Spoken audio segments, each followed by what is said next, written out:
going on, Jerome's. So there's a lot of moving parts yesterday, Monday, legal tampering, because free agency hasn't started yet. Sure. Plus, it's just so amazing that all of these complicated long-term incentives, outs, guaranteed contracts just come together in like a matter of minutes at 11 a.m. Central Time, the only time zone that matters.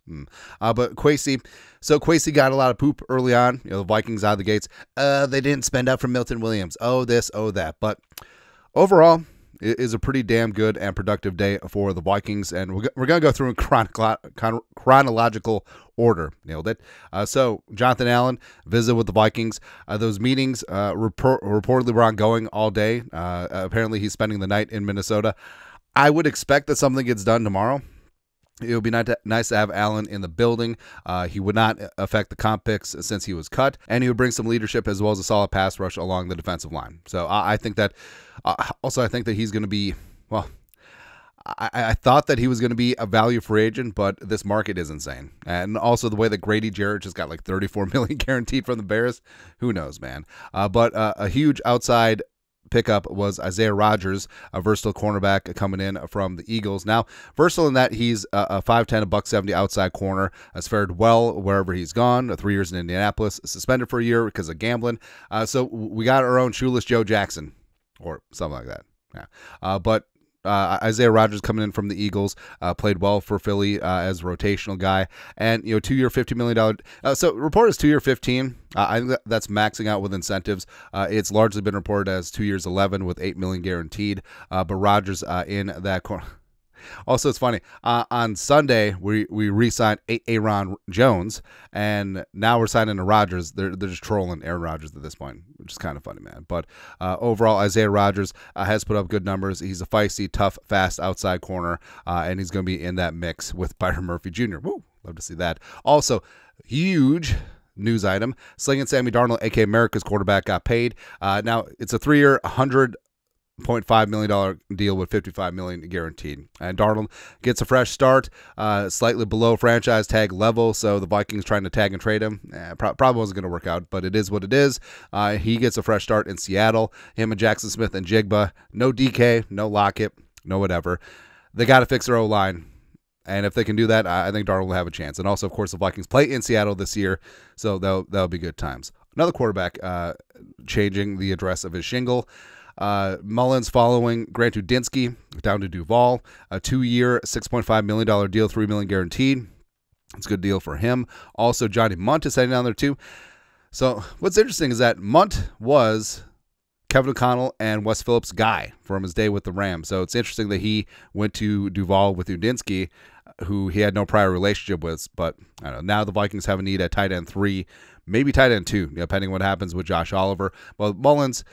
So I liked Mullins as a backup, but I do think that the Vikings could improve in that department. Now we're still waiting on what Daniel Jones is going to do. Currently recording this at 10:30 p.m. Central Time on Monday, the only time zone that matters. So some resolution may happen overnight by the time you're watching this, but I would still love Daniel Jones to back up J.J. McCarthy this year, but we'll see what happens.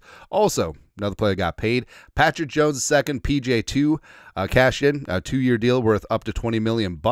Love to see that for Patrick Jones II, who had a breakout year last year, 7 sacks, as well as, hey, it's the Vikings to Carolina pipeline as he follows DJ Wanham. But PJ2 has a new chance, a new dawn, new contract with Carolina. Love to see that. Also, Cam Beezy Bynum. Ay, Dios mío. So Beezy got paid 4-year, $60 million deal, and he gets a new start with the Colts. And Indy, they made some moves. So Bynum as well as Travarius Ward coming in from San Francisco. San Francisco got gutted, which you hate to see. But Bynum, loved the way that he was just pure joy on the field. Love his work in the community. Love the turnover studies and all that stuff. Had career highs in passes broken up, interceptions, and he's a tough kid. And, well, at least now he doesn't have to try and tackle Jahmyr Gibbs, which that still sticks in my craw. But anyway, Beezy is now the only Asian person in the state of Indiana. Well, 2 because of his wife, who I assume is moving with him. So there you go. But Beezy, wishing him the best. But it's interesting. All right, so the Vikings re-signed Theo Jackson, basically showing Beezy the door. Reportedly, the Vikings made a $21 million a year offer to Javon Holland. I don't know. Even though he's a Flores guy, that just doesn't really sync up. Speaking of the Colts, Vikings got their man. All right, so Ryan Kelly coming on in, 4-time Pro Bowl center. Yes, he is going to be 32 in May, but instant upgrade. We got power at the pivot. We got ass. We got anchor. We got all that stuff. A little bit concerning about health issues as of late, but Kelly brings that attitude at the pivot position, and it's going to be good because making sure that J.J. McCarthy doesn't have the center forklifted into his lap over and over and over again, that's important. Now, this likely does spell the end of Garrett Bradbury's tenure with the Vikings, or do the Vikings just keep him as a backup? Or do they try to play him at guard? Bradbury hasn't played guard since 2016 at North Carolina State, so it's been a stretch. But could Bradbury actually function in a movement-based offense when he doesn't have a nose tackle lined up straight across from him? It's possible. Or could this be a spot where if Bradbury's at a guard, all of a sudden that nose tackle is going to be playing a lot two-tech, like over the inside shoulder of the guard? Don't know, man. But either way, I do like the Ryan Kelly signing. 2 years, $18 million, $9 million guaranteed. I think it's a really smart move. Get a veteran in there at a position that you need stabilization for a young quarterback. Also, speaking of stabilization, Byron Murphy Jr. back in the mix. Now it's a 3-year, $66 million deal, $22 million a year average. Now, sticker shock, that seems like a lot. But then you factor in, guys like Charvarius Ward, as well as Paulson Adebo, as well as Carlton Davis. Like, they all got paid huge, a lot higher than was projected by Spot Rec and PFF. So if you just put a small premium on that, because Carlton Davis and Charvarius Ward got $20 million a year, right? So that's significant money. And it'd be one thing if Murph got 22 and all those other jabronis got 13. But him getting 22 and everyone else getting 20, that's just the way the market is. So sticker shock, sure, but I'm perfectly fine having Murph back. He fits in perfectly with the Brian Flores scheme. He played about 2/3 of his snaps outside, the other third inside. He's a full-time starter. Also, stop pretending like slot cornerback isn't a starter. It is. It's a sub-package league. And Murph, he's great, man. Taking on a leadership role in that cornerback room. And, yeah, is it a lot? Sure. But also, there's some fail-safes in here because there's only $35 million of that contract guaranteed. It's likely front-loaded as well as with the signing bonus. So the Vikings, they protect their downside. Like, if Murph isn't worth the money, they likely can get out of this with no muss, no fuss in terms of cap hits. But we'll see when the full details are released. But overall, yeah, happy that Murph is back in that building to go along with Isaiah Rodgers. I think the Vikings got something going in that cornerback room. So now I'm waiting on decisions. Will Fries would be huge, and I would love some fries with that shake. Will Fries at right guard, Ryan Kelly at center. You got Darrison O'Neal at tackle. Baby, you got things going. And at guard, you could have Brandel. You could have Ed Ingram. No, you could have Bradbury. You could have Walter Rouse. You could have other free agent TBD. You could have draft pick TBD.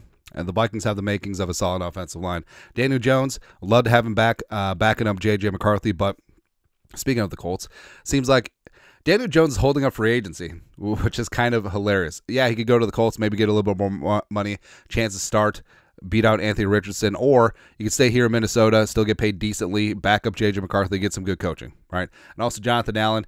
I don't know, man. Like, this is the longest Manny's dinner ever, but I can't blame him. Manny's is fantastic.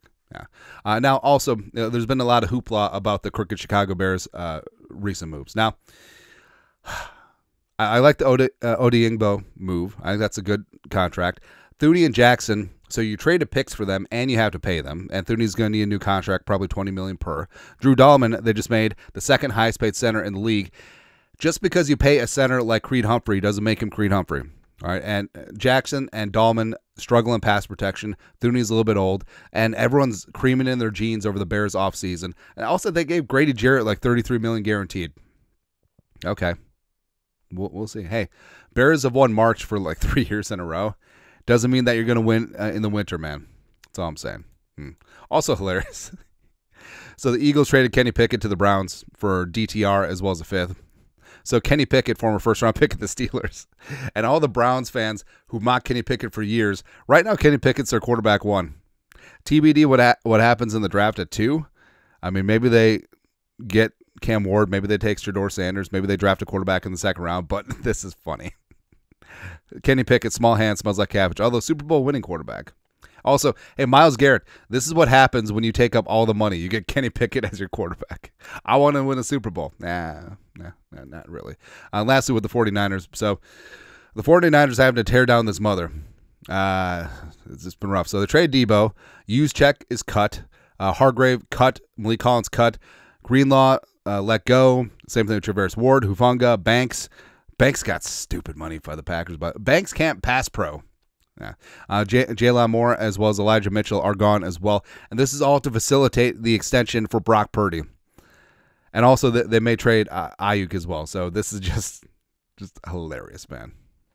All right, so here's a rough recap of what the Vikings have done so far. Byron Murphy Jr. re-signed, first day of legal tampering. They brought back Theo Jackson, who's going to be an RFA. Now, it was listed as a 2-year deal, but do they include the RFA deal? If so, that would be a 3-year deal, but full details will come out eventually. Aaron Jones on his 2-year, $20 million deal with $11 million guaranteed, but really only $10 guaranteed. They got Ryan Kelly, Isaiah Rodgers coming in as open free agents. Also, Bubba Bolden, undrafted free agent out of Miami. Had a cup of coffee with the Seahawks. Spent some time in the UFL, 90-man camp body. Then players lost to free agency. So the Vikings haven't lost anyone that really jonesed to come back, outside of maybe Beezy. But Darnold got paid, respect. Beezy, Patrick Jones, Nick Mullins, and Johnny Munt also out there as well. Plus, you got Cam Robinson.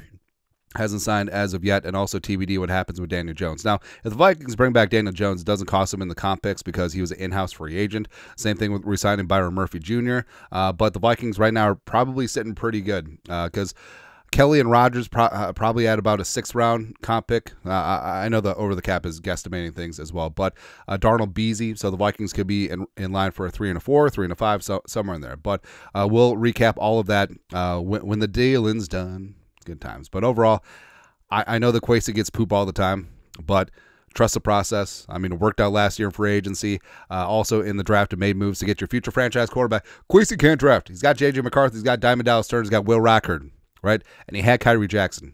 Rest in power. Also, free agency worked out pretty damn good last year. Let's see how it works out this year. I think it'll be pretty good. But your thoughts are thoughts. Vikings, legal tampering, day 1, recap. Sort of. Let us know your thoughts. Comment section. You guys are the best. You know what to do. Skull production value.